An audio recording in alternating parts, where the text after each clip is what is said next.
You're listening to the Home Staging Show podcast, and this is Season 2, Episode 13. This is your host, Cindy Lin.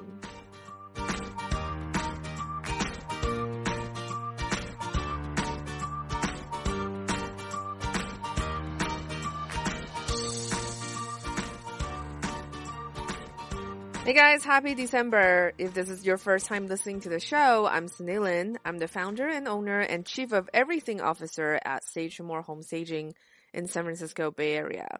I've been a home stager about 10 years, and you're listening to the Home Staging Show where we talk about all things real estate, home staging, and selling your home for sale or for living. So quick announcement, people have been emailing me and asking me where did our 30-day home staging challenge go, so we brought it back. Now it's on its own domain in a private membership site, and instead of getting an email every 3 days, you now have all the lessons at your fingertips. You can still follow the challenge by the order I've laid out, or you can skip around. We also bundled it with 10 podcast episodes that are no longer public. I think this way you have more control over your progress and you can tailor the challenge more to your needs. You can go to learn.cindylin.com and check it out. And I'll also link that in the show notes so you can sign up for the challenge for free. I also want to give a quick shout out to Shuzza on iTunes. Sorry if I butcher your name. It's spelled Shuzza. Shuzza said Cindy has a great rapport with her guests and asks all the right questions. Easy flow, lots of ideas, and valuable information for free. So thank you so much for this kind review. I really appreciate it. I'm really glad that you find the show easy to listen to, because I was just talking to my business coach about this, and I was wondering if our show is good enough, and are the materials making any sense, and stuff like that. Because I like to learn about random things and ask about random questions about random things. So it might not work for everybody. So I'm really glad that you're finding value, and that's really great and a relief to hear. So on today's show, I'm interviewing interior designer and color consultant Renate Ruby. This is a little bit about a longer episode than normal, but we just had such a great time geeking out over colors, and everything has to do with colors, really. We talk a lot about selecting colors, paint, lighting, and home staging as well. There are also a few things we disagreed on, but again, every home is unique. So if you're not sure, really learn about your local market and buyers when it comes to staging decisions. You can also always ask me questions to clarify on the show notes or in our private Facebook group. Renate also has a beautiful store in Seattle called Adorn that carries a great line of wallpapers, bed linens, and all these really beautiful things. So you'll hear us geeking out over that as well. Lastly, I'm beta testing our Stage Your House Like a Pro course for the winter update. So instead of $149, we're doing a special for $99. If you're thinking about putting your home on the market next year, this is the time to buy that course. You will get access to the course on December 15 when I finish writing some of the content updates and adding additional checklists and materials. I will put that link in the show notes as well, so you can have access to that as well. All right, let's start the show.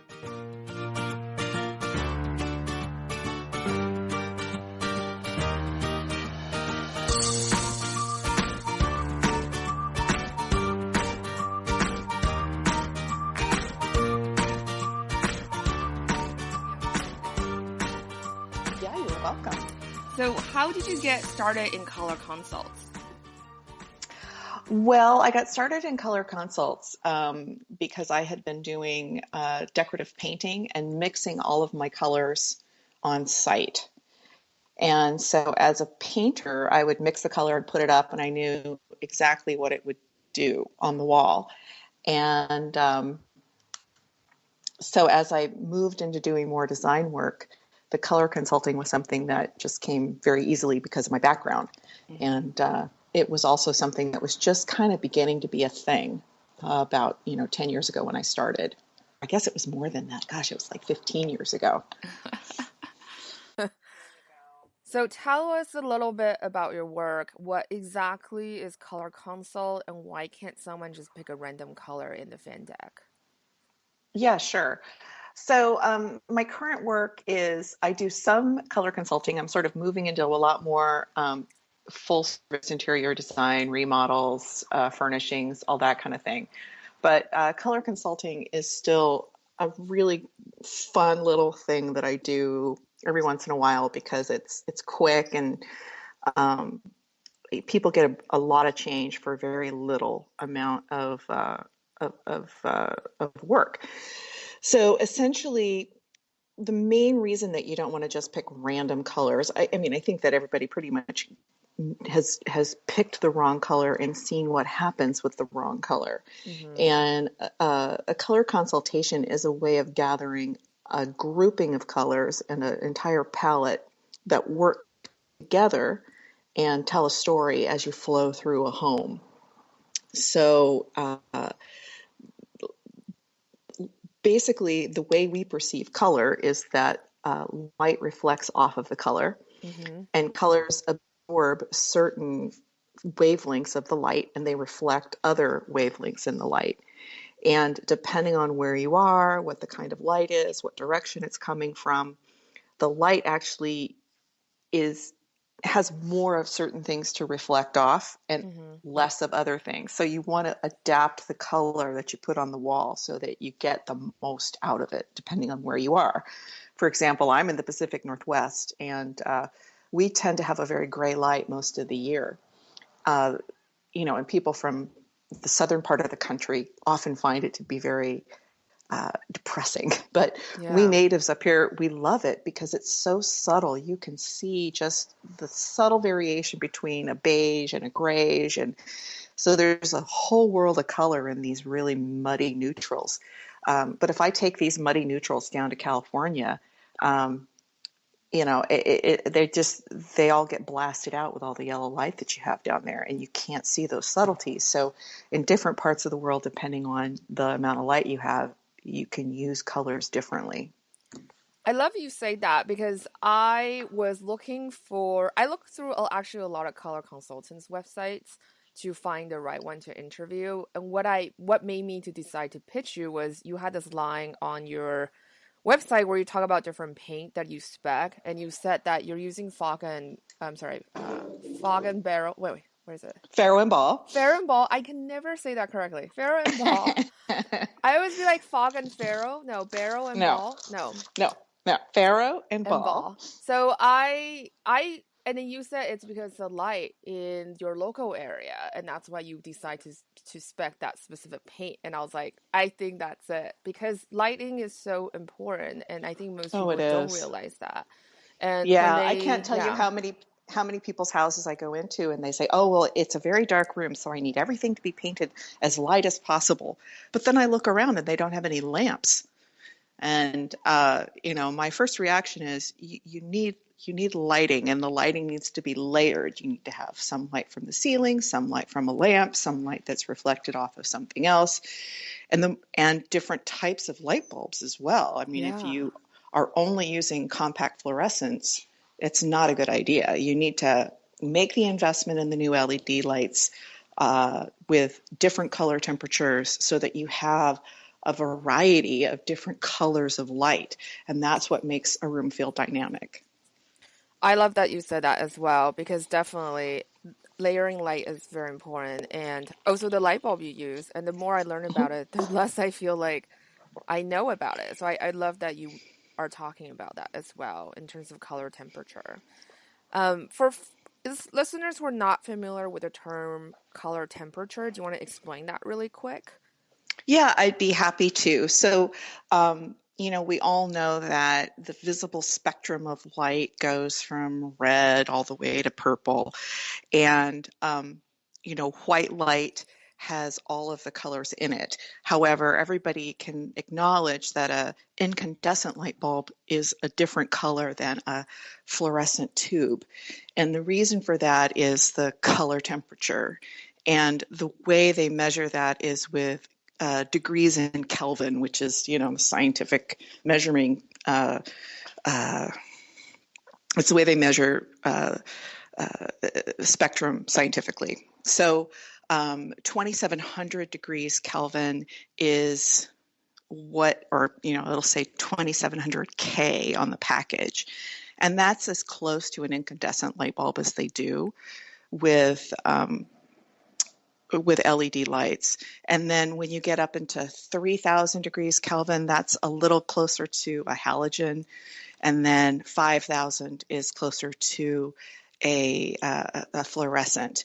And the higher the temperature, the colder the light. So the closer to blue it is. And then the lower the number, the closer to yellow it is. Hmm. Cool. And then is there one that you prefer most of the time? Um, I think that most of us are used to fluorescence, or not fluorescence. Most of us are used to incandescent. So I like to start with 2700. In a kitchen, I'll go up to 3000 sometimes, but I don't like 5000 degree light bulbs. I just, maybe in an office or in a commercial environment, that's possible. But most of the time in people's homes, they want a warmer light. That's cool. That's a really good point. It just makes it more inviting looking. I think so. And you can also see more subtlety in the colors, like Hmm. compact fluorescent bulbs. Now, they've been fantastic for years for saving energy. And especially in places in the country where people get their energy from, coal and other kind of dirty electrical powering facilities, you need to use those compact fluorescents because they do have a very low energy consumption. But now that we have LEDs, we can just get rid of, dispose of them properly because they do have mercury in them. But to Mm-hmm, get mm-hmm. rid of those compact fluorescents and switch over to LEDs, IKEA actually has a lot of LED light bulbs. They're Hmm. very well priced and they're nice. So you can just, go down to IKEA every time you're at IKEA, pick up a few more and replace your light bulbs. A lot of cities also have programs where they'll subsidize the LED light bulbs. Wow, okay. Awesome. I'm taking notes as we speak. Who Okay. knew? You called me to talk about paint and we're talking about light bulbs. I love it because that's one of the things that I always wonder too because it used to be we use CFLs in stage homes Mm-hmm. and they save money for the homeowners, so of course they love it, but it doesn't look very good, especially when they photograph the interior. Right. Yep. So when we started switching, because I still had the old, like the iridescent light bulbs, so we just use that for staging most of the time. But now it's really good to know that LED has that effect as well. We're definitely switching to the LEDs for Oh, sure. yeah. Yeah. Yeah. And they last forever. Yeah, no, it's amazing. I think it's really amazing how technology has come in such a Yeah. long way in like a very short time span. Yeah. Well, I mean, it's been happening for a long time, very slowly. And, for years I would just tell people, don't get the compact fluorescents because just in another few months the LEDs are going to be ready. They're almost ready. They're almost ready. And thankfully now I can tell people, yep, they're ready. Go get them. That's awesome. So what can consumers expect when they work with a color consultant? Do you usually give them the exact colors you want them to paint the walls with, or do you give them a couple options for them to choose? Well, I recommend that, different color consultants work differently. But Mm-hmm.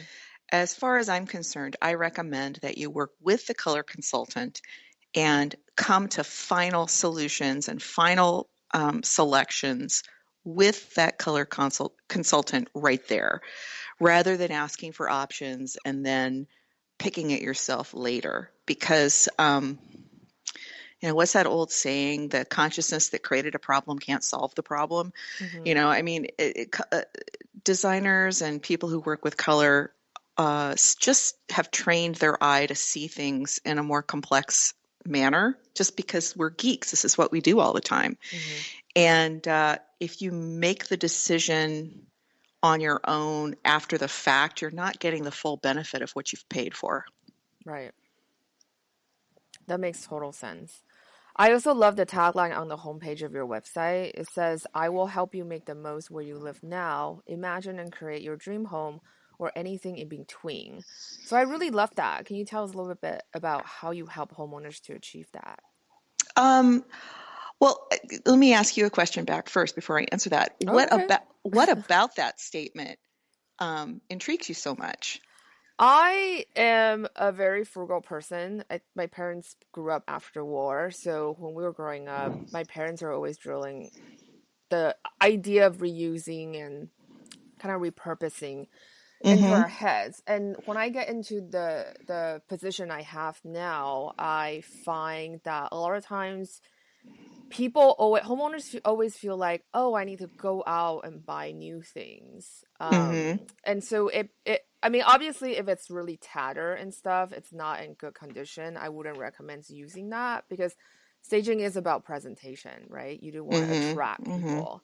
But if they are good enough, if they look pretty pristine, I usually actually recommend homeowners to use their own stuff just because I don't really feel like you need to go out there and spend a lot. I also feel like in the Western world, I grew up in Asia, so sometimes I'll be Mm-hmm. like, I feel like in the Western world. But I do feel like living in America for a long time, especially with fast fashion, Right, right, right. we are kind of raised on this idea about everything is disposable. And I'm Mm-hmm. not actually a fan of that because there are furniture, if you buy quality furniture, it can last you for a very long time. But people can say, well, but they go out of style and stuff. But it's up to how you chose the piece to begin with. And so I'm a really huge fan of kind of repurposing and also just making the most out of individual piece instead of just like, oh, that just take it to the landmine and Yeah, yeah, the bury landfill. it. The landfill, So yeah. I completely understand what you're saying, and I agree with a lot of it. I think that there definitely is a feeling of a disposable culture that, quite frankly, I think we're all growing out of a little bit. I think Mm, that we all know the difference between something that you can keep for a long time and something that's just intended to be thrown away after, you know, really just a couple of years.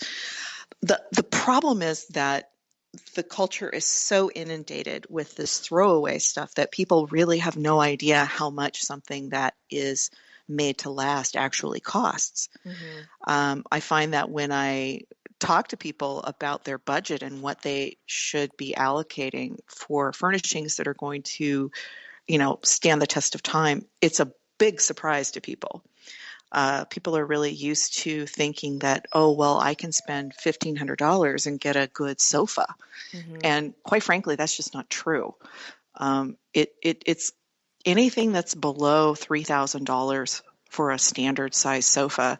There's something that's being compromised, whether it's the construction technique or the materials or the quality of the foam or the quality of the feathers. Really, once you get to retail, $3,000 is pretty much what you should expect to pay. Mm. Um, for that price point, generally you can expect to get something that has hardwood construction that's going to last a long time. Now, even with that, you still have to maintain them. You still have to, Yeah. Mm-hmm. every few years, you're going to need to, have the cushions, maybe add some new feathering down to the cushions, or maybe replace the foam over a longer period of time. And, over a 12 to 15-year period of time, fabric does wear out. And so you can have it replaced. Um, the other thing that I think is an expectation that a lot of people have is that they're going to buy something once in their life and that's it. But people do move. Mm-hmm. And I don't know how realistic it is to expect that a piece of furniture that's perfect in one house is going to also be perfect in every other house. Right. Mm-hmm. So I think, there was a time period a few years ago when people would buy a house and live in it for a couple of years and then move and then move and then move. And I think people are settling in a bit more now, Mm-hmm. which is a nice trend to see. And I would really question the expectation that buy something and expect to be able to move it into every single house you ever have. Yeah. I think that, you get what is when you buy a house, allocate a certain amount of funds for furnishing the house, Mm-hmm. That's you a really know? good point because you grow up the old lifestyle. That's why you need to move, right? Well, that's Yeah. right, and people will spend a lot of money on a home, and they spend a lot of money on remodeling that home, and then they put their old furniture in that doesn't fit or doesn't suit the home, and Hmm. then they end up feeling like they haven't really moved in. Mm, that's such a And good point. yeah, so I what I like to encourage people to do is really establish a sense of style for the house that they're in, decide what they're trying to achieve, get a clear understanding of it, and then implement it as they can. Mm, Sometimes you do get those lifetime pieces, and sometimes you don't. yeah, But I think the suitability of the piece in the composition is more important. I love that. That's awesome. Thank you for that. Yeah. I rarely have guests turn it around and ask me a question. So I Oh. was like, oh, okay, cool. And how does color impact our perception and how we feel? um, that's really not a one size fits all question. I mean, I think, there's the conventional wisdom that, cool colors make a space feel more open and warm colors, Hmm. help you feel cozier. But a lot of it is very personal. Mm, And a lot of it has to do, again, with the direction the light is coming from. Uh, I would say that the biggest surprise that happens with people is when I find a very small room that has very little light, the first thing I want to do is paint it super dark. mm, And it is counterintuitive, but it really works. Little teeny tiny rooms that don't have a lot of light. Those are the rooms that you paint like eggplant purple and mm.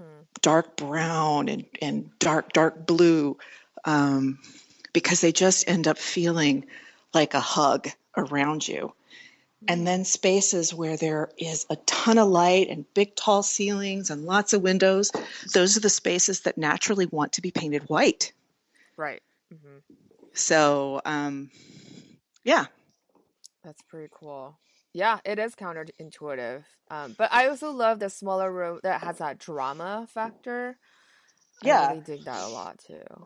Yeah. I mean, look, if it's a tiny little room that doesn't have any light in it, it doesn't really matter if you paint the whole thing white. It's not going to be anything other than what it is. So you might as well have fun with it. And is there such thing as like the quote unquote right color? No, never, never. There's the appropriate color, but there's not the right color. I see. And there's always more than one way to skin a cat. The first thing that I always ask people when I walk into a house is, you kind of scan in the room. You say, okay, well, what does this room want to be? And I break down the color wheel into its simplest forms. I'll say, okay, well, is it a red room? And usually everybody knows whether or not it's a red room. People go, no, or yeah, that sounds kind of interesting. And so you go red, orange, yellow, green, blue, purple. Mm, And you pretty much know which direction it wants to go. And even neutrals lean toward one color. Like a beige can either be sort of a yellow beige or a pinky beige or a greenish beige, which is more of a taupe or blue. I mean, there's even the neutrals lean one way or another way. wow, that's so fascinating. So when you are helping people picking a color scheme in their home, for example, Mm-hmm. is there like a larger scheme that you're working with where one room transition into the next? Or Always, okay. always. You think of the house really as one large room with areas, Hmm. and all of the colors should go together. And have you ever seen the show What Not to Wear on Yeah. TV? Hmm. Hmm. Yeah, Stacey London. I love her. She's just wonderful. And she has this great thing that she says that I have completely stolen and I use all the time. And she says, you don't want it to match, you want it to go. Huh. And that is absolutely the truth. The eye seeks the full spectrum. Mm. And so if you have if everything in the room is all the same color, it's out of balance. That's why I like complicated colors, because complicated colors are actually mixed with a lot of different pigments. So they sort of satisfy the brain better than a very clean, simple color. If you have a really clean, simple color, like let's just say, for example, that most of the room is blue Hmm. and it's a relatively clean blue, man, you want that orange wood in there somewhere, or you want something that's sort of a red or an orange or red and yellow. You want something that is the opposite to come in to sort of fill it in. Hmm. And then the other thing that you want to do is, I don't know how much you know about a color wheel, but you have the very clean colors on the outside of the color wheel. And then as you mix the colors across the color wheel, you get toward the middle, and the very center of the color wheel is like dead center. So as you go Hello? out, yeah, I'm here. Hello? Sorry, can you hear me now? You broke up for 1 second Oh, about that's color weird. wheel. Yeah. So, you know, the basics of a color wheel is you have the primary and the secondary colors in their cleanest form on the outside of the color wheel. And then as you mix colors that are across from each other, you get the more muted colors. Hmm. And so there are concentric rings within the color wheel. It's almost like there are orbits Mm. within the color wheel. And if you put colors together that are all very similar in their orbit, very similar in their amount of what we call neutralization, then you can put colors together that really work together very well and sort of fill in the whole spectrum for the eye and the brain. And those are the compositions that are the most satisfying to be in. Hope that Wow. wasn't I hope that wasn't too technical. No, I love it, but I would just like mind blown because now I'm thinking about like when we're putting, for example, when we're staging, we're putting the colors together. I usually Yeah. pick one kind of like the main color and then a couple accent colors Yeah. for the styling component of it, and I was just kind of thinking, oh my God, like what? Am I missing anything? Like now I'm like thinking back. I was like, oh, like yeah, but Yeah. So that's you very cool. you primarily you do a larger percentage of something in one color, which is usually a neutral of some kind. Yeah. And then you'll have a secondary color where you have like, I don't know, 15% in that secondary color. And then there'll be like the third accent color. So there's like the main color and then um, so for example, let's say you paint all of the walls in a space, sort of a very pale, kind of yellowy beige, kind of a creamy color. Mm-hmm. Okay. Then from that creamy color, so you got yellow, and then opposite of kind of yellow on the color wheel is purple. So let's just say you bring in some mahogany furniture Mm-hmm. because mahogany has that little bit of purple undertone in it. Right. Okay. Or you do a red that's more of a burgundy red that has that little bit of purple in it. And then you want to bring in an accent and maybe you do like a kind of a pale greeny teal blue color with that's kind of grayed out a little bit. And that would be really beautiful together. Yeah, because you're complementing each other. Yeah, and also Mhm. playing with warm and cool. So if you have Mhm. a really lovely gray sofa with the cream walls, and then you can add any color really for accent. Mm. I love that. Yeah, thank you for that. Yeah. And the So, other thing is that black brings out the color in a neutral. So mm, if you take something that's cream and you have it with a bunch of other colors, it feels like the white in the room. But if you put a little bit of black next to cream, you really see the yellow in it. yeah, that makes sense because there's a contrast Yeah. against each other. That's very cool. It's a good trick. I like that. And so, can you have too many colors in the home? Like when you're color consulting, do you pick maybe 2 to 3 color for the overall color scheme?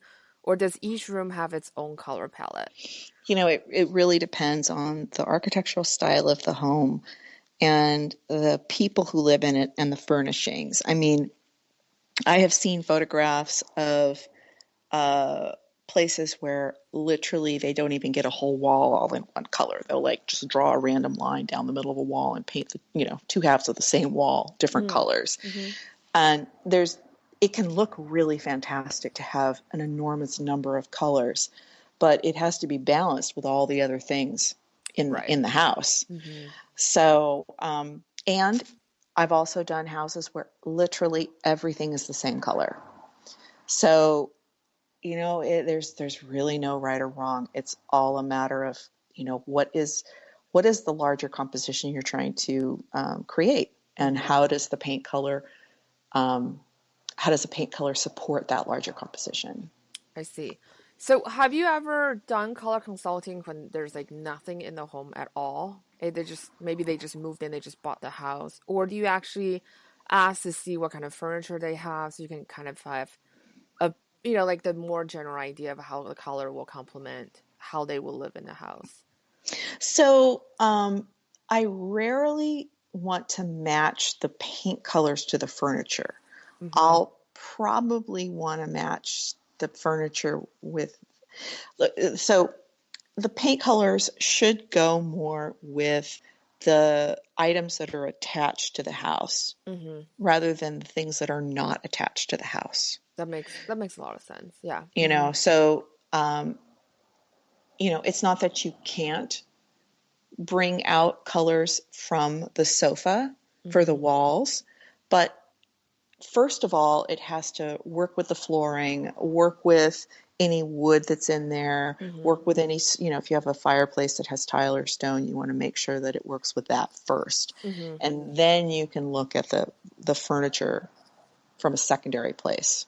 That's a very good point. Because the things that are not nailed down to the house moves, right? So that's Yeah, why you yeah, want to make exactly. sure it works with the trim, you work with the countertop, Right. all the finishes in the home. Yeah. And the other thing that really catches a lot of people up is, and this happens a lot in like bathrooms, Oh. because people will buy a house and then they don't like the color of the tile in the bathroom. And, we'll walk in there and they'll say, "Oh, I hate this green tile. I Mm. just want to ignore it and pretend like it's not there." And, I look at them and say, "Well, are you going to take it out?" And they're like, "Oh, no, we can't afford to take it out." I'm like, "Well, then it's here. It's reality. You got to deal with it." You got to pick a color that is going to make the color that you pick to go with that green tile that you hate is going to make that green tile look better. So you have Mm. to learn to love that green tile, find what's best about it, and then paint the walls in a way that it really makes that tile look the most beautiful that it can, Mm. and go from there. Because reality is reality. You just can't get away from it. Yeah.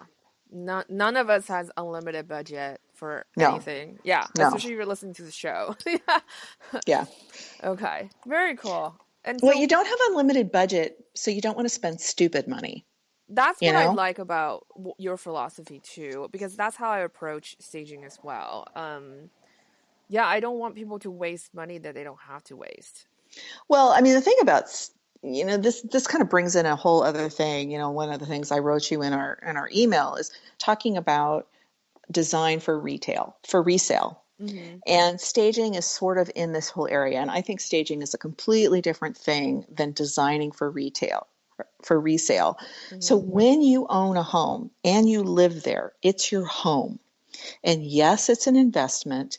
And, yes, you have a lot of your money sunk into it. But do not design your home based on some unknown, non existent person who might object to something that you like.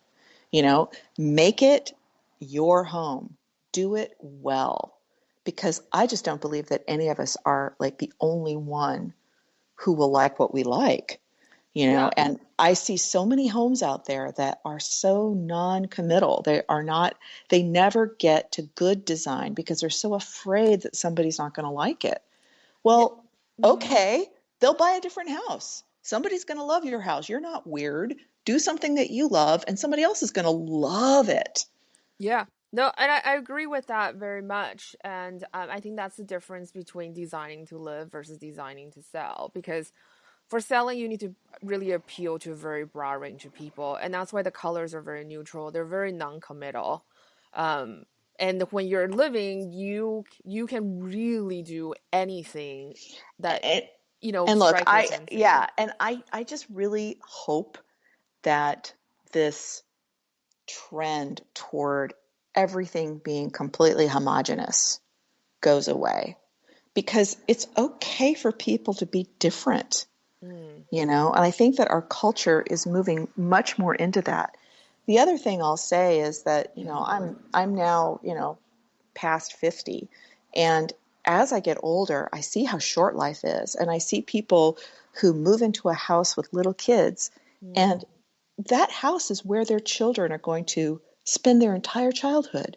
That is when those children are older and they think about home, that's what's going to be in their head.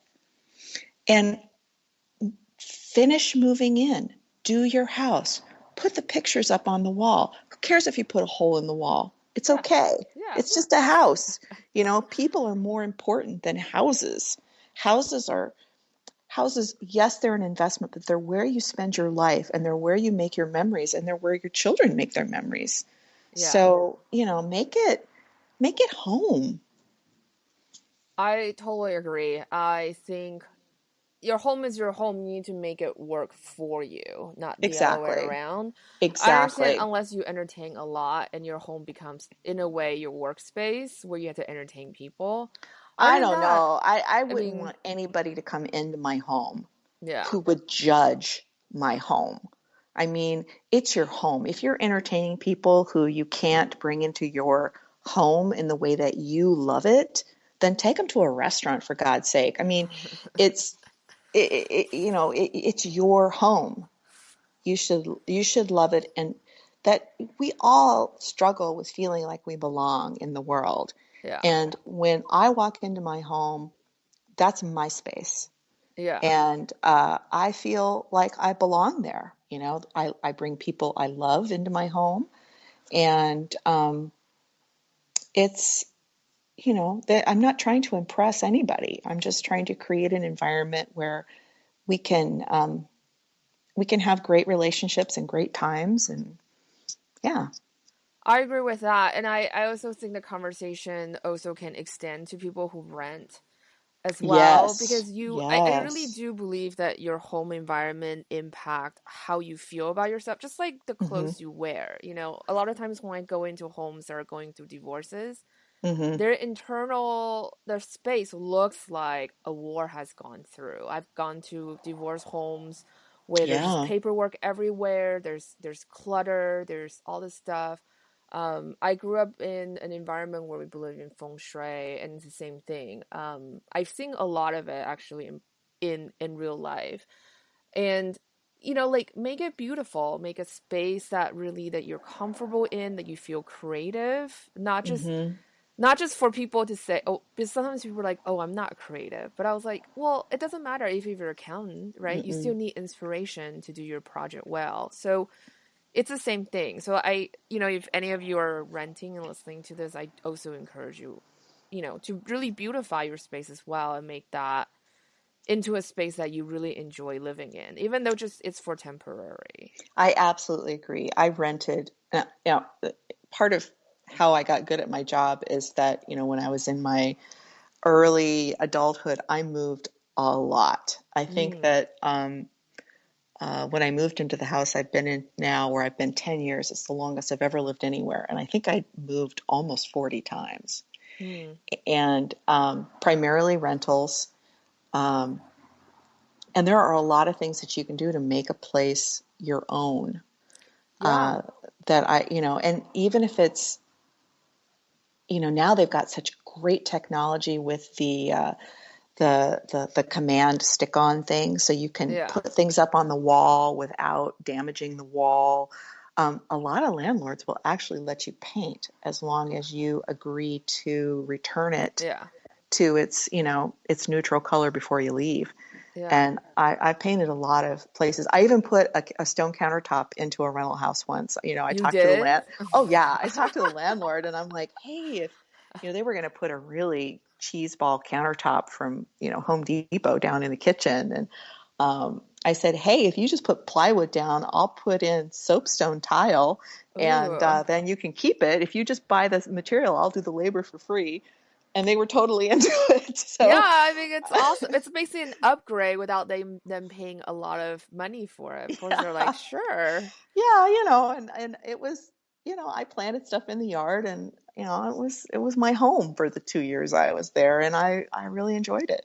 Yeah, good for you. I love that.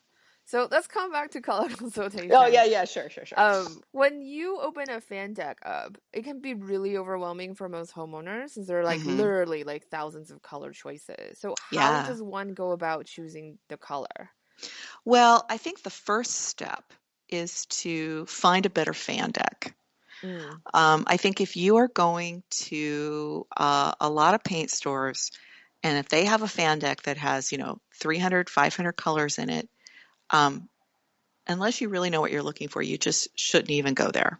mm, We're lucky in that there are a lot of kind of smaller, what I call boutique color lines out there right now. mm-hmm. Some of my favorites, again, Farrow and Ball. I love them. It's I love them gorgeous. too. And anybody who's anywhere in the northern part of the country should be really looking at Farrow and Ball. And even some of the brighter colors in Farrow and Ball work really, really well in uh, in homes everywhere, especially older homes. Mm, Um, they have a couple of great books and a lot of great pictures and tools that help you really see what a color is going to look like. mm-hmm, And the colors are all pretty complex.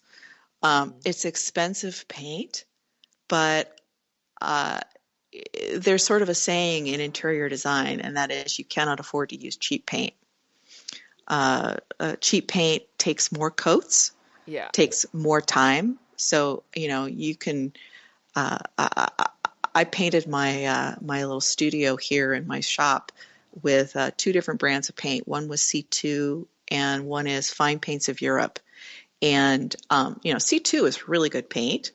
But what I was surprised is, C2 comes in a regular gallon, and Farrow and Ball is sold in what they call a Euro gallon, and it's metric, so it's smaller than a real gallon. And I actually, the Euro gallon of the Fine Paints of Europe actually went a lot further than a gallon and a half of the regular gallon of C2. Yeah. And I can't even imagine what, some kind of, box store paint would do. Yeah, that's one of the frustrating thing about working in real estate because often when client asks me to suggest paint colors, I usually spec Benjamin Moore because I know they have Hmm. more pigments. So you actually save on labor because you only That's like right. you can only you actually do one coat and it dries. Versus where you go to something, I don't want to name brands here. Yeah, that's okay. That's But when okay. they're more watered down, Yeah. in pigment colors and stuff, it sometimes takes two or three coats. And then when you're Well, doing multiple coats, you people have to let it dry and then come back. So you actually spend more on labor. so you really, even with the Benjamin Moore, and I'll, because I'm saying something nice here, I'm going to say the Benjamin Moore Aura product because it's a Yeah, that's very my good favorite. product. It's a very good product, but you really should count on two coats. Mm-hmm. And the reason for that is because paint is in essence liquid plastic, Mm-hmm. and the part of the paint that evaporates, the water, um, if you pick up gallons of paint, you'll feel that some of them are heavier than others. The Mm-hmm. water weighs the same. It's the solids that weigh more. Mm-hmm. So the heavier gallon of paint is going to be the better gallon of paint. Yeah. The polymers in there are stronger, and it holds more pigment. And titanium is heavier than water. So, but what happens is if you have any kind of texture at all on your walls, you put this liquid on and it flows out, and it's thicker in the valleys and thinner on the hills. Hmm. And Good then point. as it dries, it shrinks a little bit. And so the sort of hills have a thinner layer than the valleys. So you want to put two coats on so that you have enough on the high parts of the wall. Exactly. Yeah. Yeah. So even with really good quality paint, you should count on two coats. However, um, you do get a much better coating with the better quality paint. There are some large box stores that advertise that their paint is very highly rated. However, what they don't say is what they're rated against. Right. And they're not rated against the higher quality paints like the Benjamin Moores, which I have nothing negative to say, or the C2, or the Faro and Ball, or the Fine Paints of Europe. If you can get C2, I will tell you that I did my own personal drawdown test with a Benjamin Moore product, a very expensive Benjamin Moore trim product, Mm-hmm. a C2 trim and cabinet paint, and a Fine Paints of Europe Eco, which is their waterborne alkyd paint. Mm-hmm. And the Fine Paints of Europe and the C2 trim and cabinet paint outperformed the Benjamin Moore, like, significantly. Interesting. Yeah. So, Huh. Benjamin Moore is a very good product, and they have some fabulous colors, especially in some of their new palettes. But, I they're no longer my first choice. Yeah, I totally understand that. And especially in real estate, it can be frustrating. So usually I can only spec Benjamin Moore. That's the highest price point we could really go, really. Yeah, C2 is no more expensive than Benjamin Moore. Oh, good to know. It's absolutely no more expensive. Um, Fair and Ball is a little more expensive, but it Yeah. also gives you a really different finish than, anyway, blah, blah, blah. No, I think it I could be a love it. selling point. It could be a selling point. I really love Faro and Ball's paint because I think I got their little paint book as well, and the color is Hmm. very sophisticated and Yeah. it's very nice and it's very yeah, I just love the coloring of it. But I also wonder about the lighting too, because I was just in Palm Spring 2 weeks Yeah. ago, Uh-huh. and the light because it's desert light, so it's very Yeah. crisp. So I was Yeah. wondering like how that would impact the coloring on Faro and Ball. Well, that's the beautiful thing about both Farrow and Paul and C2 is that they're made with more pigments. Mm, So most paint colors out there are mixed. They have a choice of 12 pigments in their little machine, and sometimes a few more, but usually it's 12. And they'd use black as one of them. mm, And so a lot of the less sophisticated paint lines will use the fewest number of pigments to get to that color. A line like C2, they don't even have black pigment. All of their colors are made by mixing a lot of different colors. And so what happens is you put the paint color up and you move and it looks totally different. And you look at it from a different angle and it's like a different color. And mm. you put the same color on two different walls and it looks completely different. And so what you get is this sort of dynamic experience when you move through the room, even though it's all the same color. It's it grows and it changes with the light. So it doesn't really matter where you are. Those more complex colors are going to give you a richer experience. That's very fascinating. I love that. It's so like the more you talk about color, the more complex. Like there's so much to learn. Like I'm geeking out a little bit actually. I know. That's why it's so funny. When I was going to college, I was either going to go into the arts or I was going to go into physics. And I think that I picked exactly the right thing because there's Yeah. so many technical aspects to what I do. I really, really like it. Yeah, it's a good marriage of the both. Yeah, it is. Um, and so what are some of the most common mistakes homeowners make when it comes to choosing colors? Being afraid that it's going to be Mm-hmm. too dark, Mm-hmm. um, and forgetting about the ceiling. Ooh, that's a good one. Mm-hmm. Yeah, ceilings should never be like white paper white. Mm-hmm. Ceilings should always have a little bit more warmth to them. And when you have a room, ceilings are a great way to add intense color when you don't want to put it everywhere. I will often paint a dining room ceiling red if there's not a break in the wall. The other thing is that when you have those rounded corners Mm-hmm. that they put in those new houses in the 90s and the early 2000s, you can't change paint color on a rounded corner.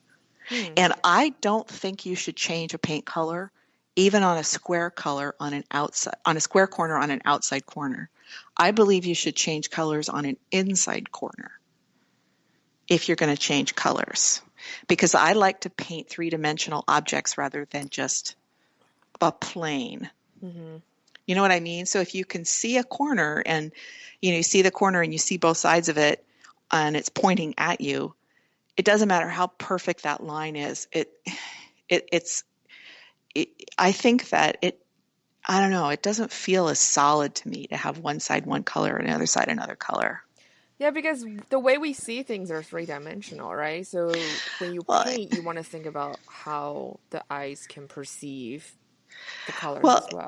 and the other thing, it's not necessarily just the eyes and the conscious brain. I mean, subconsciously, I think that if you paint both sides of a cube the same color, you perceive it as being a solid mass, and that sort of feels like the ceiling is held up better. Hmm, It's, interesting. yeah, I mean, I don't know if I'm right about this, but that's always what it feels like to me. So cool. I love that you're talking about the subconscious brain. That's awesome. Again, Totally geek. geeking out. Love it. And let's talk about exterior for a second. So, do you have Yeah. any recommendations when it comes to selecting the right colors for the exterior? Again, no white, white, white trim. Mm-hmm. Take everything down a little bit. Um, make it darker and more muted than you think. Interesting.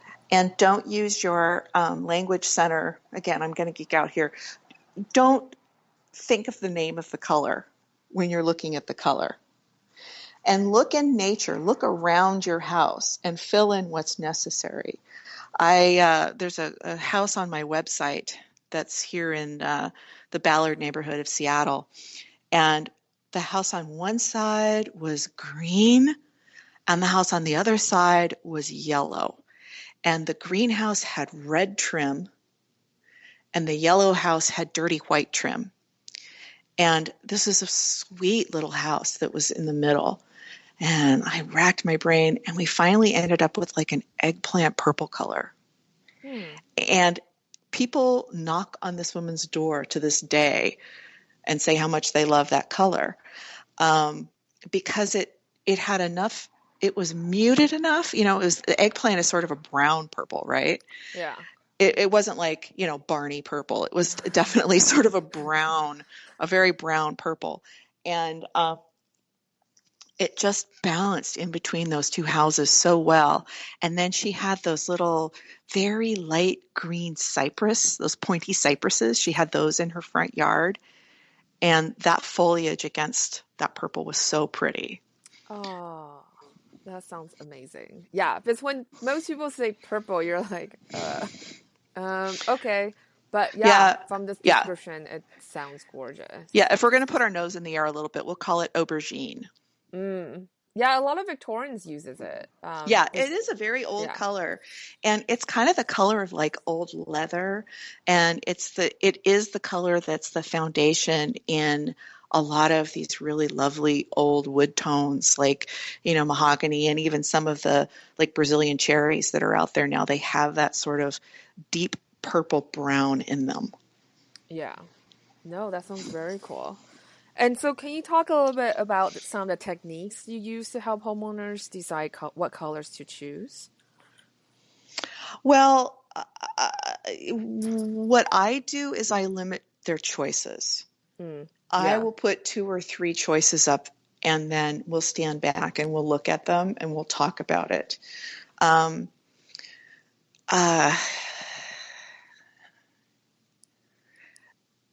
I would say that if I'm not working with somebody and they don't have a professional and they're trying to pick a paint color, I would say first of all, get a paint deck from a really great boutique line that only has maybe at max 150 colors in it.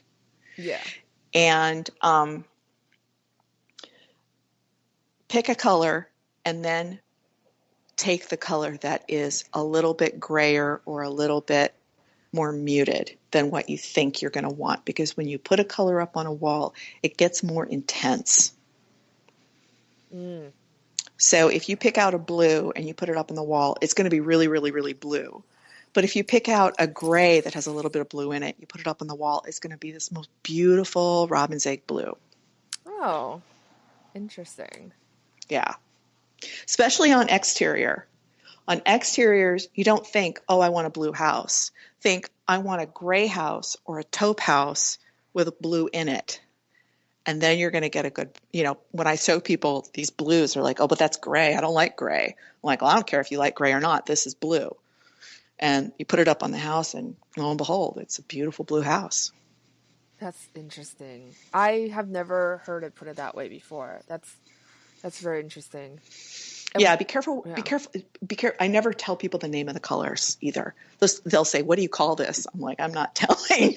Yeah, because a lot of times it's psychology too. Like they It get it is, in their yeah. head and they won't let it go. They would be like, "Oh, what about that blue color you said last time?" And it'd be like, "Well, no." So I understand that. Yeah. And what are some of the trends that you're seeing in the paint and color world right now?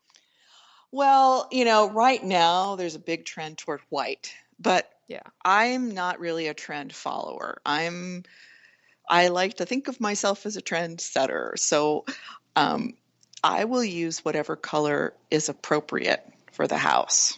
Mm-hmm. And if that means it's mauve, then that's what color I'm going to pick.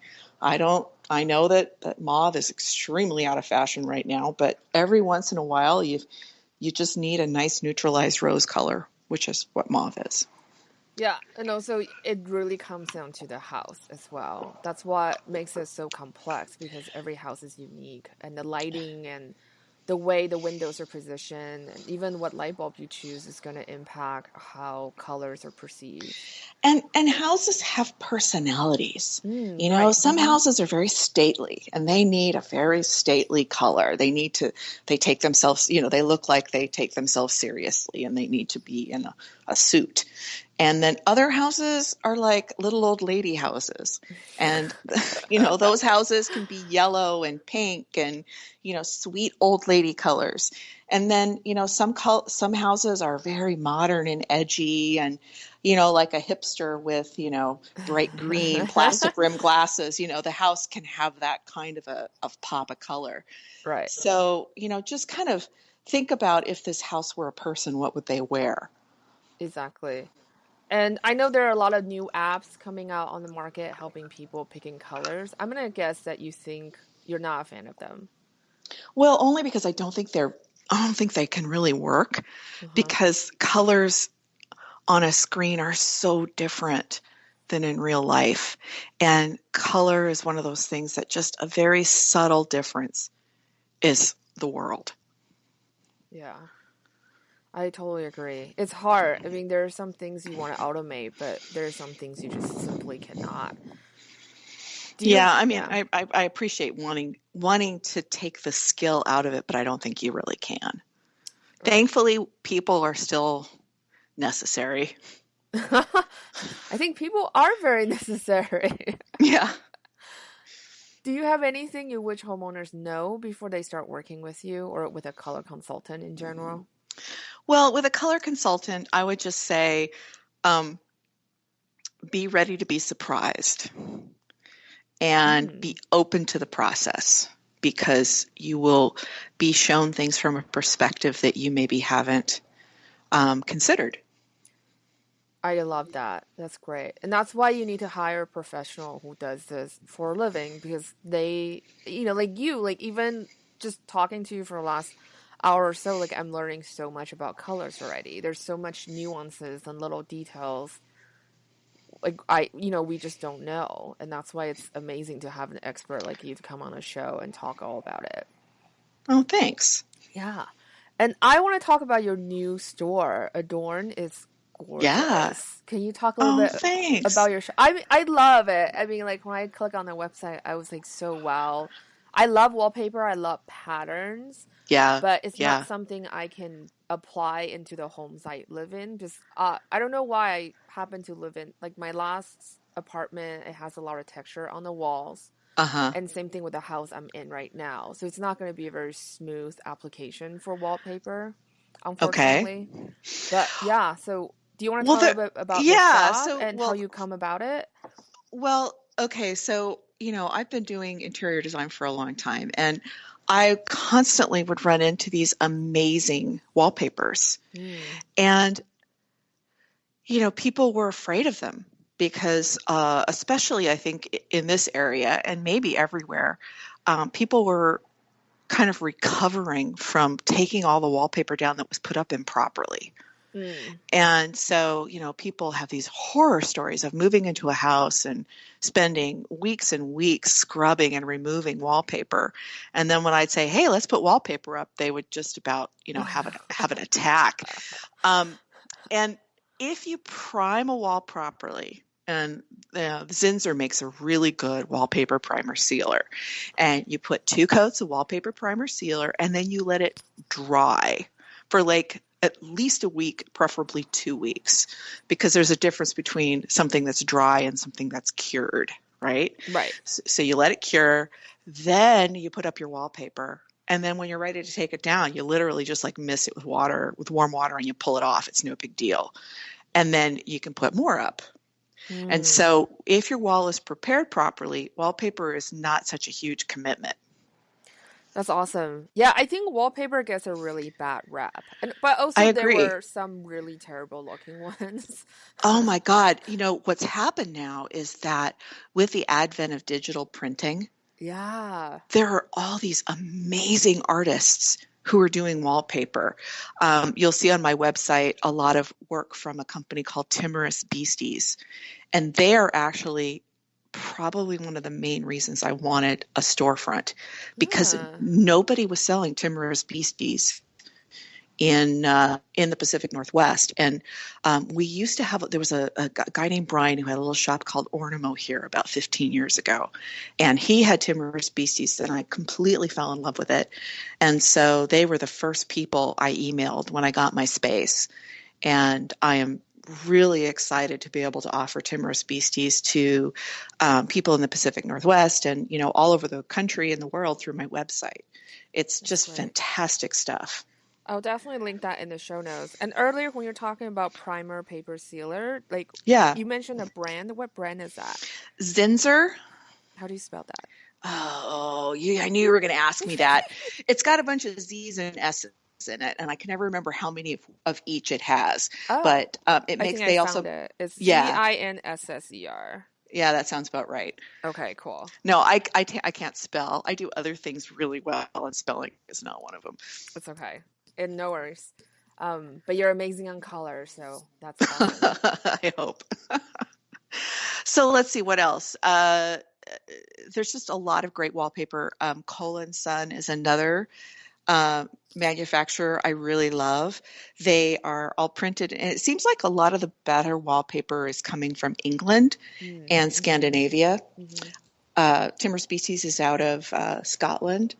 But there are some local people doing fantastic work. There's a woman down in California named Sharon Lee, and her company is called Crane with a K. Mm. And she's of Asian descent as well. And she just has these lovely patterns that are that have this sort of multicultural mix to them.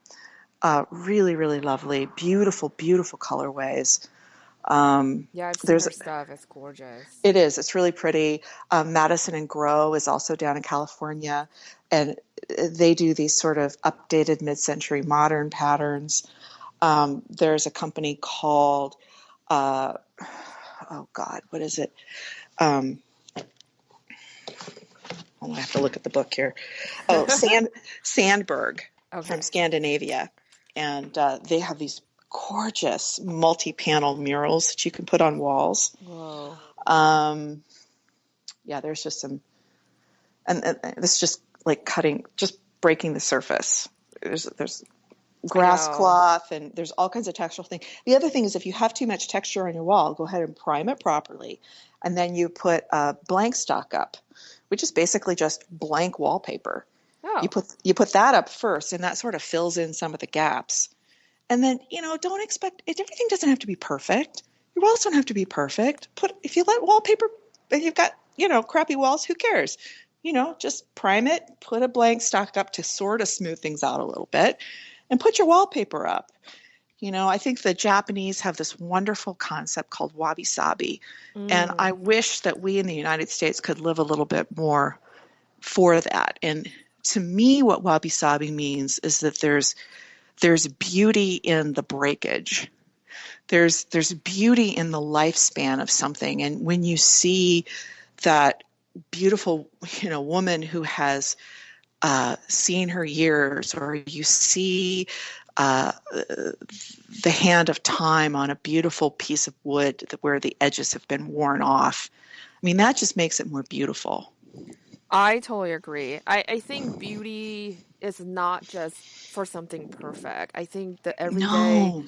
moments are actually beautiful because that's really life. What is life is about. Yeah, no, I totally agree. And I think that some of it has to do with technology. Like when I was a girl, if a letter came in that was typed, that was the important one. That was the thing you opened because everybody just hand wrote. Hmm. And then slowly it changed. And now, if you get a letter in the mail that has a handwritten address on it, that's the one you open first. Mm. Yeah, because no one And handwrites anything anymore. right. So same thing with some of these wallpapers. I mean, a lot of these wallpapers are hand printed, and that has a sense that an artisan actually touched it. And for me, that seems to have a little bit more value. Yeah, I really love that European kind of design sensibility. And I know Farrow and Ball is from UK as well. Yeah. And a lot of Yeah. wallpaper. Like I love Cole and Son. I think their wallpaper is completely gorgeous. And yeah, it's definitely something that's coming back in trend. I feel like people are really Yeah. appreciating that handmade quality of things. So the other thing that you were asking me, you were asking me a little bit about Adorn, and the other thing that I brought in to Adorn, which really I think speaks to this sort of European way of thinking about things, is I have a linen Yes. bedding, I can't wait to and ask you about that. I'm so geeking okay, out good, over this. good, good, good. Um, so we in the United States, we've grown up with, cotton, the fabric of our lives, and if you think about the amount of money and power that comes from cotton in this country, and like the history of cotton is, not exactly the nicest history. It's no wonder that we don't really know about linen. And when people think about linen, they think, oh, well, you have to dry clean it and oh, you have to take care of it and you have to iron it. Well, you don't. You really don't. The linen that comes from Belgium is like almost a completely different thing than some of the linen that we see here. It's the fibers of the flax plant are much longer than cotton fibers. So once they spin it and weave it, you have a much stronger fiber, much stronger fabric. And when it's been washed, it gets soft Mm. and lasts so much longer. Anyway, it's just I could just go on and on, so I don't want to be totally boring. But if No, people I haven't love tried it, it. it's definitely Please go on and worthwhile. on. It is magical. I've seen some in person and they are beautiful. It's the texture is really great. And they actually I feel like I could be wrong, but I feel like the more you use it, the more beautiful it feels. It does, it does, and I think that it really comes from this sort of my store really has this sort of wabi-sabi attitude in it that comes from, sort of Japanese aesthetic and Scandinavian aesthetic, and the more of a European thing where things don't have to be perfect. I mean, I was having such a difficult time finding bedding for my customers because, most of it's really fancy and poor quality. Right. And it doesn't look good unless you iron it. Maybe it'll have these flanges, and nobody's going to iron their bedding, or some people Yeah. do, but you Unless know, you're working on a photo shoot and you have to steam I the don't. heck out of those. I don't have time. I don't have time. I barely have time to make my bed in the morning, and I don't want all those layers of things and, having to make sure all the lines are perfectly lined up. So I've been sleeping in a bed that's more the European bed, which is just a bottom sheet that's linen and a duvet, a down comforter with a linen cover on it, and then my pillows, and that's it. Hmm. I don't have blankets. I don't have a top sheet that I have to tuck in. And, in the morning, I just sort of fluff my duvet, fold it back, and leave it open to air. And Yeah. it's really beautiful. And, my bottom sheet's a different color than my duvet, and my pillows are different colors than everything. So it's just this sort of really lovely kind of color blocked, soft look. It's Mm, tidy without being fussy. fussy. Yeah. Exactly. Hmm. Exactly. So I'm really, really loving it. And I also have bath towels that are linen, and they're Oh. not terry cloth, they're just woven.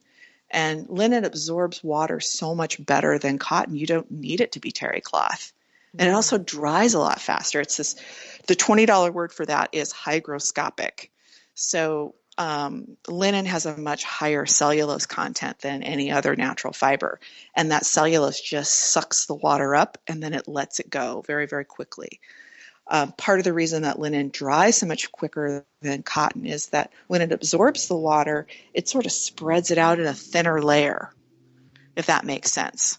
Because it's so absorbent, it kind of smooths it out and then it dries really fast.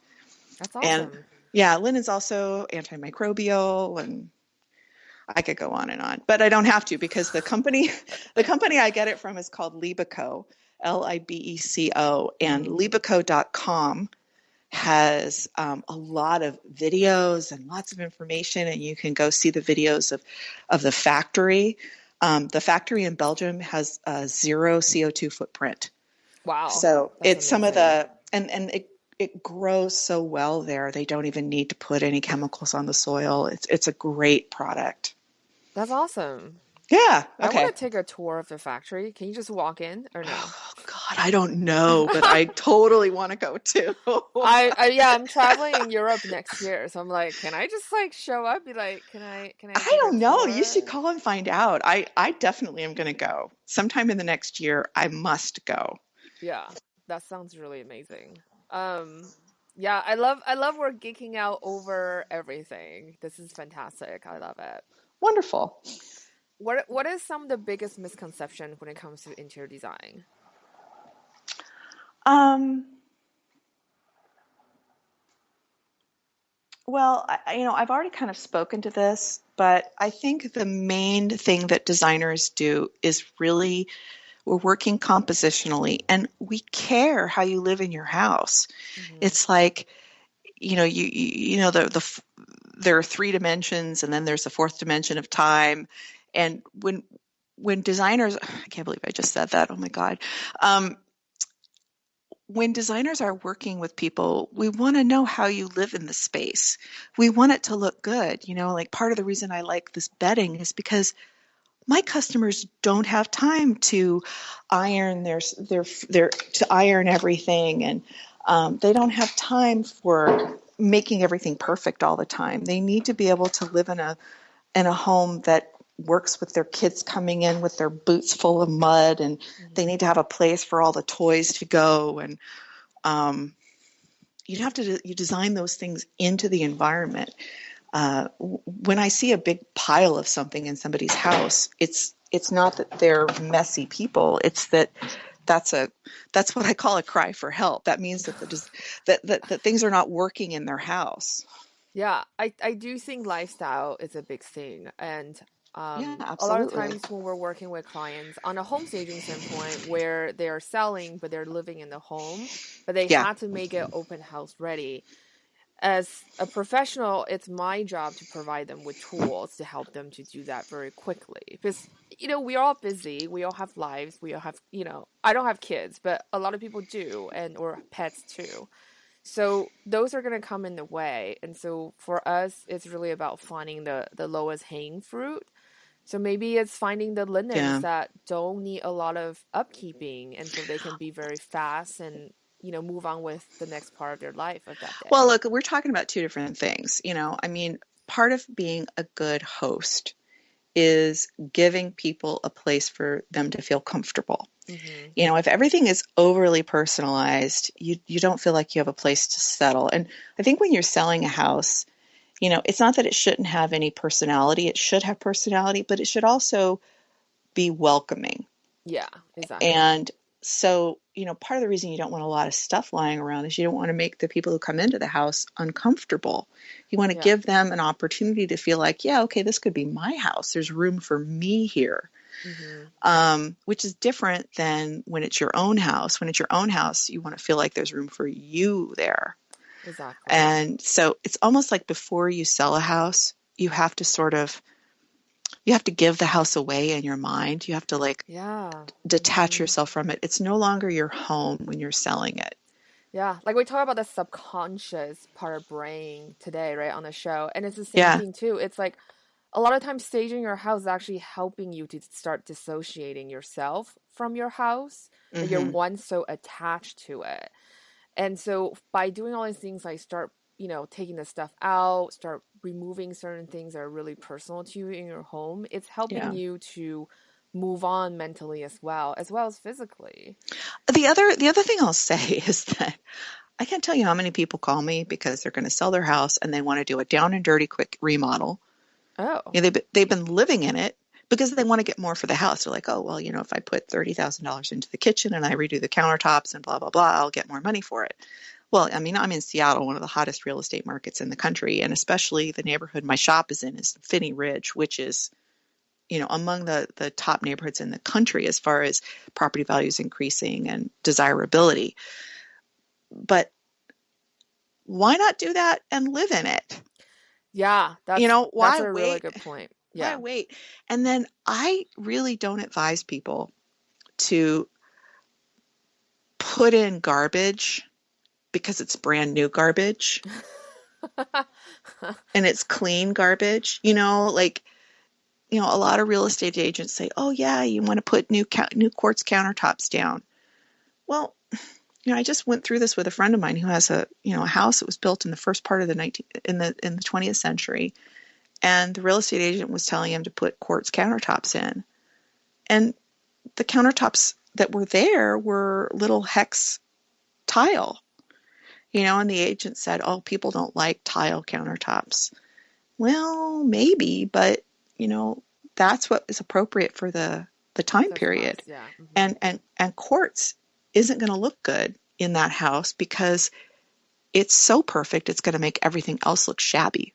Yeah, I So agree with that. what I advised was that he, take up the old tile and put down brand new little white hex tiles and then grout it with the new epoxy grout.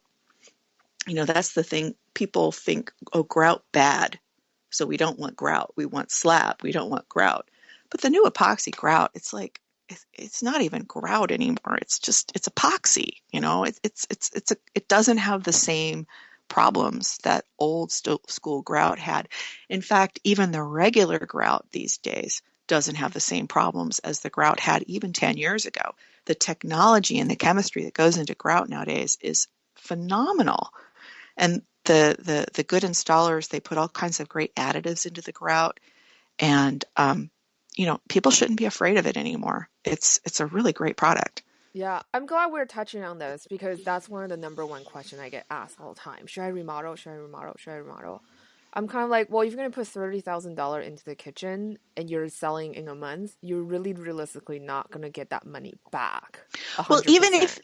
even if you do, like, number one, why didn't you do it 3 years ago so that you could enjoy it? Right, that's my point. It's like you Yeah, should enjoy your remodel. yeah, But if you're and then putting on the number two, market, yeah, if you're you're putting 2 years you're out, do the remodel because then yeah, you do can it. enjoy it. Exactly. And then also, you're remodeling a kitchen that needs to be remodeled to your taste. Again, it's that whole thing of like, so if you're remodeling a kitchen for resale, you're going to do it in the most neutral way possible so that you don't Yeah, offend anybody. And then you end up with a kitchen that doesn't have any personality. And that's what most of the stuff out there is like because it's done by builders, and you can't blame them. They want to have the opportunity to sell to the most people they possibly can, and then people buy these new builder houses and then they immediately go in and rip out the kitchen and make it their own. So I don't know. I don't know if this makes a lot of sense from a financial point of view or from a real estate point of view, but just from a strict materiality and uh, conservation point of view, don't just put a Home Depot kitchen into a house to sell it, because the next people are probably going to take it out and do their own thing anyway. Yeah, no, I agree with a lot of that. In general, we advise, I think this is interesting because I interview a seller at the end of our season one of the show, Kirsty, and they knew they're going to sell a house in 2 to 3 years. So when they were choosing finishes for the remodel, their personal taste also though was really different than what their marketplace likes. Mm-hmm, mm-hmm. They were younger, and so like taking that into consideration, they end up going with the finish that appeal to their local market really well, but not necessary for their personal taste. Well, the thing is that also there's a balance, and this is what designers bring to the table. Remember when I said what you like is not as important as what works? Right. And your personal taste has bearing, but it's not the thing that really should drive it. You want your personal taste only comes into an account when it comes to choosing among the things that are appropriate. Yeah. And some people actually don't have taste. I hate to say it because I've You know, I seen, I don't think that's true. I really don't think that's true. I think that if you throw yeah, somebody down into the middle of a place where there are 1,000 choices, I think there are people who can't find their way out of it. But it's true. inevitably, when I put two choices in front of somebody, they always pick the right one, no That's matter who good. they are. Yeah. I have seen some terrible, terrible remodels, and yeah, I Well, don't you know, know. I've seen really terrible Ugh. remodels too, but most of the time when people do a terrible remodel, it's because they're trying to do a good job. And what that means is that people think, okay, I want it to be the best. So they think, okay, what's the best kind of kitchen cabinets? And they think, oh, well, wood is better than painted, so I want wood. They're like, okay, well, what's my favorite kind of wood? Oh, well, I really like cherry. Cherry's a really good wood. Okay, so I want cherry wood cabinets. Well, if it's going into a house that was built in the Seattle area in the 40s, these houses are little tiny houses that were built either during the war or directly after the war, when there wouldn't have been any cherry cabinets. The cabinets would have been painted. And you put cherry cabinets in a little house that was built in 45, it's just going to look out of place. Yeah. So, So it comes back to finding the right materials for the yeah, personality of the home. exactly, And exactly. that's a really good way to point to put it because that's the point I want to drive. Because I find that a lot of homeowners they feel like, oh, if I just remodel, I'll get my money back. And that's not Right. necessarily true because You want to depending clean it on what up. you I mean, end you up want to clean it up. You picking. want to fix things that are broken. Mm-hmm. You want to maintain it, put a fresh coat of paint. But don't think that because you think cherry cabinets are the nicest cabinets, that whatever home cherry cabinets are going to be the right kind of cabinets. The same is true for granite countertops. People think, oh, well, granite's the hardest kind of stone, and I want the hardest stone, so I must want granite. Not necessarily. Not Yeah. necessarily. I mean, granite is a very dense stone, but let's be honest, Carrara marble is a rock. It's not like it's a sponge, it's a rock. And if you're there are certain people who can easily have Carrara marble countertops. And for houses of a certain era, granite was never available during that time. And granite, to me, always looks out of place in houses of a certain era, no matter what. So, if it's going to be a stone, I'm, in an older home, I'm more likely to put something like a soapstone or a Carrara or something that is, or even, I mean, I got no problem with Formica, quite frankly. I mean, if it's a very modest home, uh, Formica is a great material. It really is. There's just a lot of different ways you can do things. There's no one right answer. I think that's a really brilliant way to put that because I definitely have seen, like thinking back, I've seen some remodeling gone bad, but like it's like what you said, everybody has really good intention. They want to pick the Yeah, best materials, they but do. they don't know they don't necessarily know how to do it. And that's where having somebody like you who really know what will work for the house would really come into play because they can really help you to make the right decisions so you can Yeah. get the most return on investment? Well, this is another plug for my sisters and brothers in the design community. A lot of contractors don't think they need a designer because they've built a lot of houses, they've seen a lot of stuff, and they think that they can offer their customers plenty of choices. And that may be true. They can offer them plenty of choices, but they don't necessarily see what the appropriate choice is. Yeah, And when you have a hammer and you're trying to solve a problem, a lot of things look like nails. So, having somebody who can look at the project from, can get a larger perspective, I think you get a better result.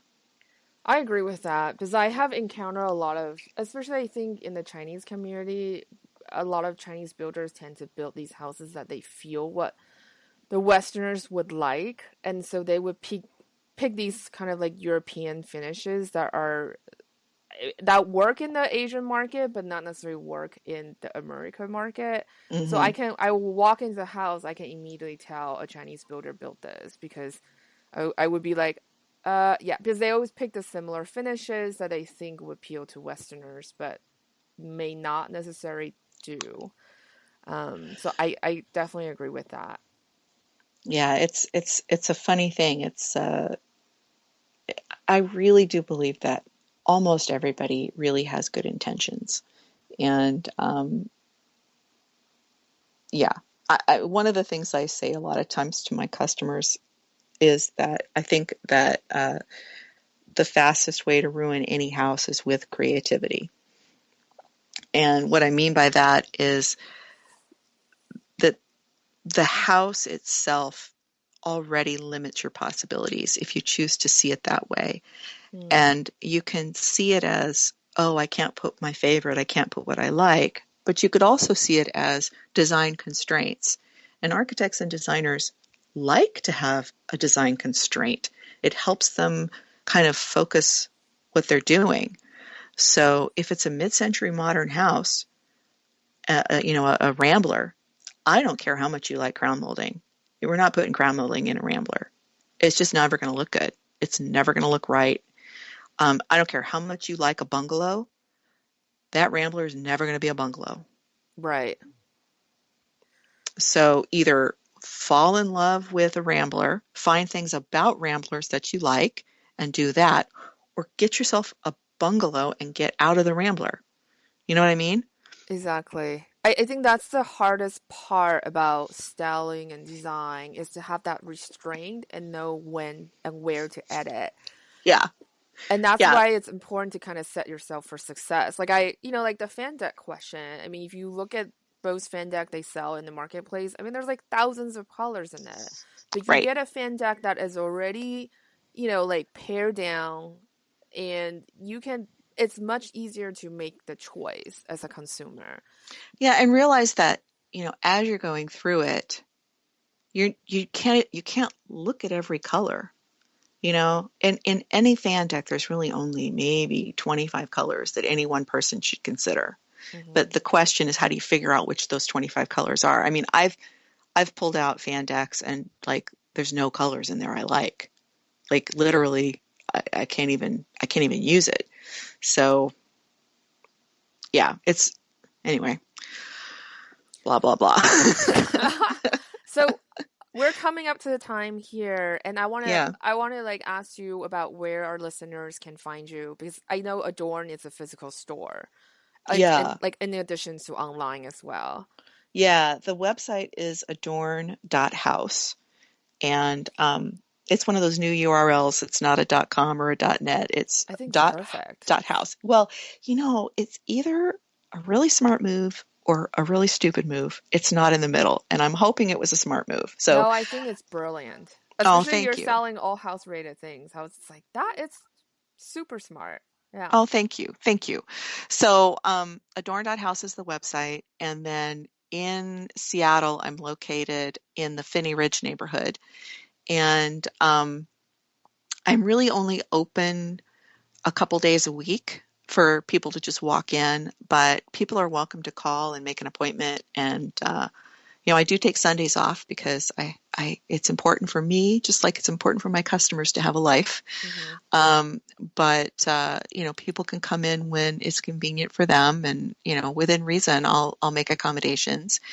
Um, I do take on some design projects. It's not through Adorned, as my design business is separate. Um, we're having I don't know when are you going to air this? Probably in a couple weeks. Yeah. Okay, well then my trunk show coming up next week is already going to be past, but I do um, have events that come up. Best way to follow me is social media, Facebook, Instagram. Those are probably the ones that I put the most amount of time into. And Adorn has has a Facebook page, and Renata Ruby Design has a separate Facebook page, and I talk about different things on those two different pages. That's very cool. And then I have one last question for you. What is the one tip you will give to homeowner who are going to choose colors themselves? Hmm. Uh,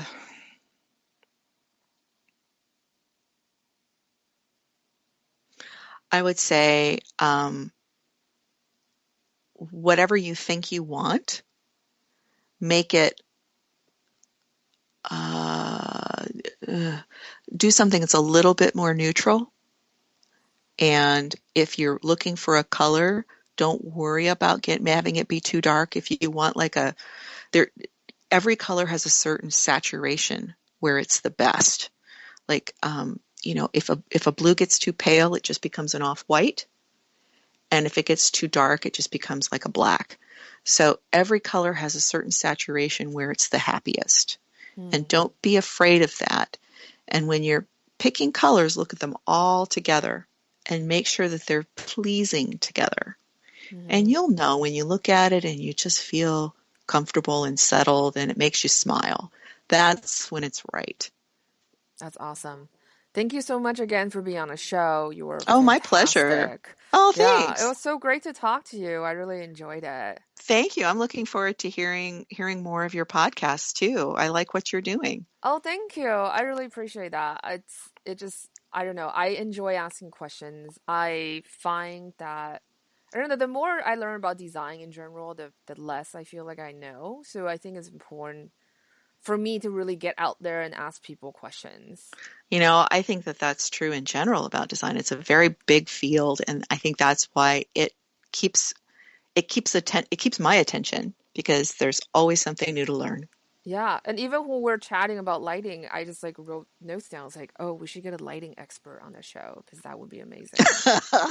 Super Well, geeking out. That maybe that's when people unsubscribe. I don't know, but like, you never know. You never know. I'm But very on my fascinated about website, it. I've got a bunch of lamps, and yeah, don't be afraid of. You can't have too many lamps, I don't think. I do too. I actually like houses that are a little bit brighter. Hmm.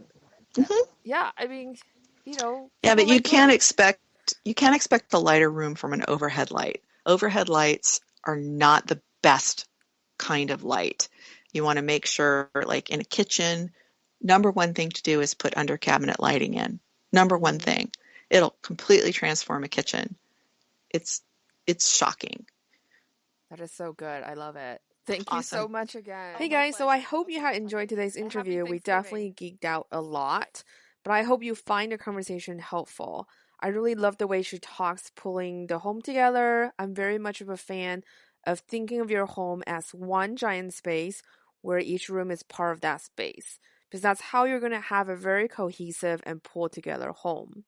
I remember I've seen a client's house where you can literally see where the original building stopped and where the new addition began.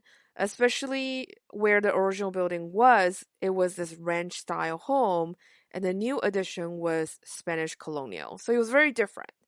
So yeah, so the house feels very mismatched and discombobulated. So those are kind of things you kind of want to think about if you're planning to remodel your home and you know down the pipeline that selling may be a strong possibility. This doesn't mean that you need to necessarily follow the potential buyer's lifestyle to remodel it because ultimately your home is your home. I very much agree with that. You should enjoy it. And I also think she brought up a really great point of following the home's natural personality and style. So if getting your return on investment is very important to you, then these are kind of the things to take into consideration if you are planning on remodeling. And I also love how passionate she is about materials. I just love that we're able to geek out about that. And if you have a chance, really check out her website, Adorn, and it's just gorgeous. And the materials and finishes she pick are just something that's out of this world. I just love her taste. Anyway, so that's it for today's show. I hope you had enjoyed it. So thank you so much for listening. I can't believe we only have 2 more episodes left this year. I'm currently looking for more guests to be on the show for season 3. If you know anyone or want to suggest someone, please let me know. If you enjoyed today's episode, please leave us a review and a rating on iTunes, SoundCloud, or Stitcher. It will only take you 41 seconds to do so, but this will help us keep the show going. As usual, feel free to ask any questions on the show notes or in our private Facebook group. You can find the show notes by going to www.stagedformal.com/podcast. That's it. Thank you so much. Have a fantastic week and happy staging.